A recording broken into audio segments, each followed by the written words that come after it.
Ente ngikuti Al-Quran tapi nggak ngikuti habaib, ente juga sesat. Ente ngikuti Al-Quran tapi nggak ngikuti habaib, ente juga sesat. Yang namanya mencintai kami itu wajib. Walaupun kami itu banyak berdosa, walaupun kami itu banyak dosa, walaupun kami itu tidak sholat, maka kalian wajib mencintai Habib. Tidak mencintai kami itu maka masuk neraka. Tapi ini adalah turunannya Nabi, anak cucu Nabi, mengalir darahnya Nabi, darah.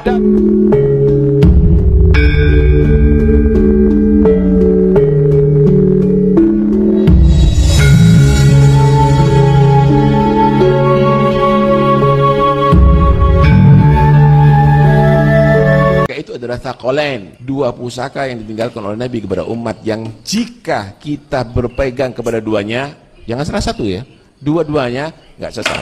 Ente ngikuti Al-Quran tapi nggak ngikuti habaib, ente juga sesat. Ente ngikuti Al-Quran tapi nggak ngikuti habaib, ente juga sesat. Kalian ini adalah fardu, ingat, fardu, bukan sunnah, bukan mubah, apalagi makruh. Wajib, artinya kalau nggak dijalanin, ada orang nggak cinta, ada orang benci, waliyadzubillah, maka dia keluar daripada ajaran Ahlus Sunnah wal Jamaah. Tapi ini adalah turunannya Nabi, anak cucu Nabi, mengalir darahnya Nabi, darah daging Nabi.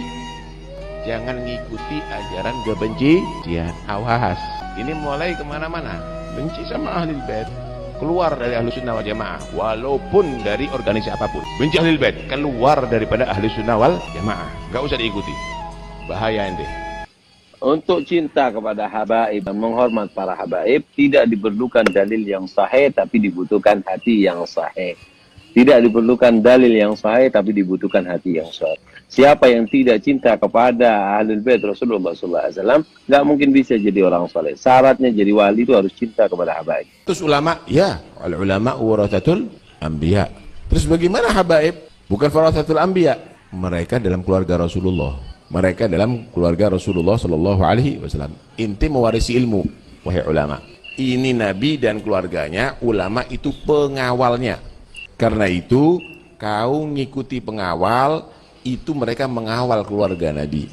Al-ulama warathatul anbiya. Ulama ini ahli warisnya Nabi. Apanya yang diwaris? Yang ditinggalkan kan akhlaknya. Dan Indonesia semerawut ini karena akhlak nggak dipakai.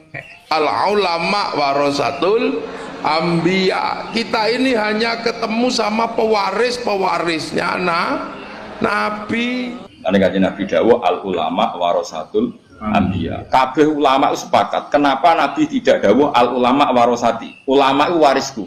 Yang terjadi di Indonesia hampir sama dengan yang terjadi di Mesir dan Afrika. Penundukan masyarakat dengan doktrin-doktrin yang batil. Yang terjadi di Indonesia hampir sama dengan Yahudi ketika menundukkan Palestina. Sekarang Palestina menderita puluhan tahun tidak selesai penderitaan kemanusiaan. Akibat apa? Dibohongi oleh orang Yahudi, pemalsuan makam, pembelokan sejarah. Jangan dianggap remeh. Habib sing model kayak gue jangan dianggap remeh.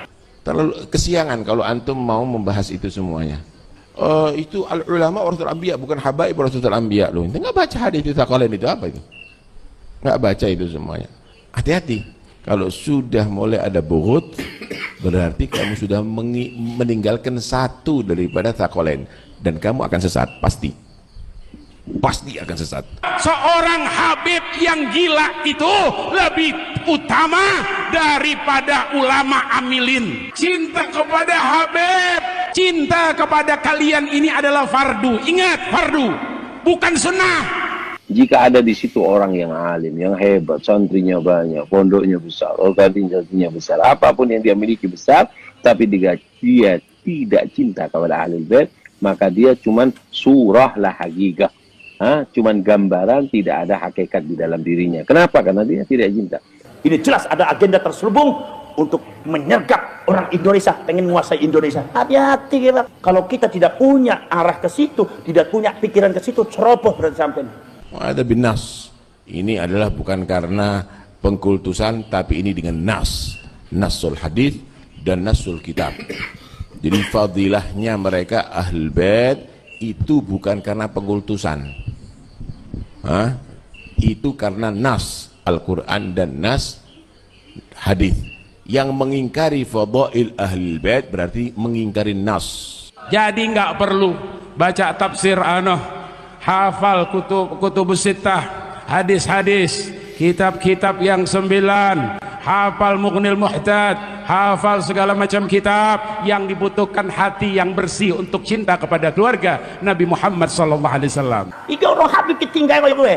Makanya dirungkat bareng Gusti Allah, ini bukan cucunya Rasulullah. Ke sampean kudu ngerti, kudu cerdas.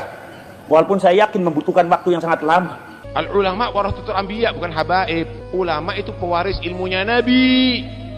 Kalau habaib itu adalah turunannya Nabi. Ulama itu pewaris ilmunya Nabi. Tapi ini adalah turunannya Nabi, anak cucu Nabi, mengalir dalarnya Nabi. Anak putune Kanjeng Nabi, anak putune Kanjeng Nabi. Kanjeng Nabi niku wasiataken dumateng panjenengan, aku iki orang jaluk apa-apa marang sampean. Mu aku tuh titip anak putune aku, ojo dilarani.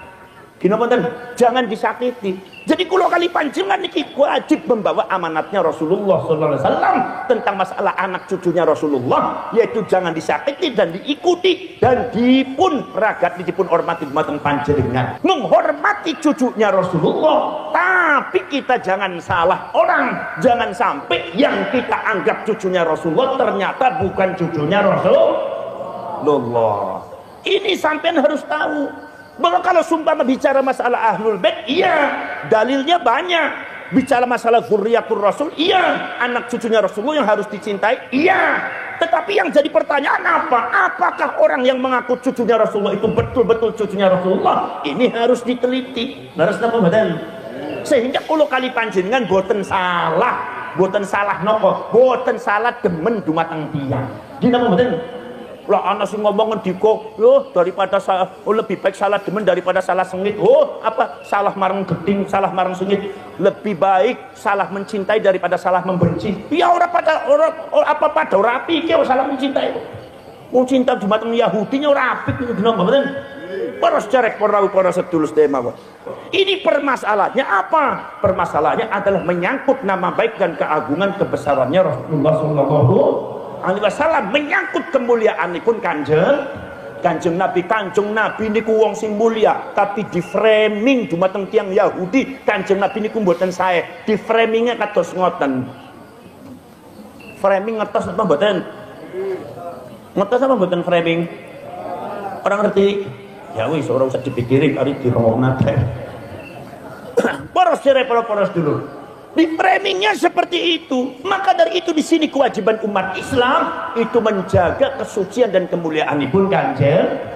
Maka dari itu poros dulu. Kalau seumpama ada, yaitu adalah kiai-kiai Nahdlatul Ulama yang muda-muda tampil ke depan untuk membahas nasabnya klan Ba'alwi sing disebut klan Habaib marang sampean, itu jangan dikatakan, jangan diasumsikan bahwa kiai itu benci ke Habib. Jangan dikatakan bahwa kiai itu adalah hasud maring Habib. Ngasud diopo kenal beora. Gino mboten? Kalau seumpama mau hasud mau benci mungkin dari dulu sudah dilakukan. Gino mboten? Ya masalahnya zaman dahulu itu ulama-ulama NU tidak pernah membahas nasabnya Habib. Kenapa zaman sekarang ada? Ya zaman gemin tuh Habaib orang ana sing petakilan. Saiki orang tampil Habaib sing petakilan yang sudah keluar daripada akhlaknya baginda Rasulullah SAW, bahkan membahayakan pendidikan keagamaan rakyat Indonesia. Ya kok tuh dibahas orang mau tidak mau. Apalagi zaman sekarang itu ada satu klan yang mengaku dirinya cucunya Kanjeng Nabi sudah ratusan tahun. Gini betul. Dan para dulu sudah dibahas oleh ulama-ulama zaman dahulu. Ulama-ulama salaf zaman dahulu, termasuk Imam Fakhruddin Ar-Razi, termasuk Al-Imam Al-Ubaidili di dalam kitabnya, termasuk juga Naqabatul Ashraf yang ada di Mesir dan ada di Jordan, termasuk termasuk juga Syarif Aunur Rafiq abad ke-13 yang ada di Hijaz. Ketika itu Hijaz, Makkah, Madinah masih kurung dari Wahabi, belum jadi Saudi. Itu dikuasai oleh Syarif Aunur Rafiq. Itu sudah membahas tentang masalah nasabnya Ba'alwi, dan dinyatakan nasab Ba'alwi dari Hadramaut Yaman itu batal. Nasabnya banyak dipalsukan, disambung-sambungakan nasab orang benar, ceritanya banyak dipalsukan, sehingga disambung-sambungakan barang Kanjeng Nabi, sementara ceritanya semua adalah bohong semua. Maka dari itu Syarif Aunur Rafiq ketika itu melarang kaum Ba'alwi memakai nama Sayyid, memakai nama Syarif. Kalau ada ketahuan ditangkap, penjara. Apa sebabnya? Sebab terbukti secara naskah-naskah kuno bahwasanya Ba'alwi terbukti bukan cucunya Rasulullah. Jadi masalah klaim penelitian bahwa kaum Ba'alwi itu bukan cucunya Rasulullah, itu bukan urusannya Kiai Imaduddin, itu urusannya ulama-ulama zaman dahulu. Tetapi dari Ba'alwi ngeyel selalu mengaku cucunya Rasulullah. Di Mesir ora laku, ning Mesir ora laku, ning sejene ora laku, ning Indonesia laku nemen. Paham? Karena Indonesia kan saking mencintai Rasulullah ya, jadi orang banyak husnudzon aja katanya. Saudara-saudara sekalian, ini saudara-saudara sekalian, masalahnya apa? Ini masalahnya para syarek, para sedulur-sedulur mawon. Ba'alwi itu keturunannya Habib Alwi bin siapa? Bin Ubaidillah. Ubaidillah ini diklaim bin Sayyid Ahmad Al-Muhajir atau An-Nafaq atau Al-Abah. Sayyid Ahmad ini betul-betul cucunya Rasulullah, yaitu adalah dari Sayyid Isa An-Naqib. Para sahabat Rasul terus dibuatkan Imam Ja'far Shadiq dari Sayyid Ali Al-Uraidi. Para sahabat para sedulur Sayyid Ahmad itu betul-betul cucunya Rasulullah. Tiba-tiba di Yaman, di Hadramaut abad ke-10 Hijriah, itu ada seorang ulama namanya Habib Ali As-Sakran mengatakan bahwa Sayyid Ahmad punya anak Ubaidillah. Itu di Yaman, anak keturunannya banyak. Permasalahannya apa? Permasalahannya di dalam catatan sejarah kitab-kitab zaman Gemien sudah 550 tahun itu sudah menyatakan Sayyid Ahmad Al-Muhajir tidak pernah datang ke Yaman dan tidak punya keluarga cucu di Yaman, apalagi di Hadramaut. Para sedulur sedikit kados ngeten, seumpami teng buntet niku wonten Aba Fuad Hasyim atau Gustur teng Jombang, ada orang Wai Bungur namanya siapa? Namanya Bapak Tarjo. Bapak Tarjo mengaku dirinya cucunya atau putrane Gustur. Sing pertama kali dilalari sinten? Tiang Jombang toh. Dina mboten panjenengan nglalari teng Jombang niki wonten tiang Wai Bungur ngakune putrane Gustur leres napa mboten? Lah terus keluargane Gustur mbayeni sinten ngendika bahwa Gustur tidak pernah punya anak yang ada di Lampung di Wai Bungur. Gustur tidak pernah punya anak yang namanya Tarjo. Niki sing dicepeng teng panjenengan Wai Bungur apa Jombang? Gimana mboten? Pasti semua itu. Ono Aba Fuad Hasyim gak ada putra 11. Anaknya ini. Tiba-tiba ada orang namanya Bejo, Muhammad Bejo, mengaku dirinya putranya Aba Fuad. Sing dilalari teng pundi? Teng Buntet teng Cirebon niki wonten tiyang saking Metro mengaku dirinya mengan anaknya Aba Fuad.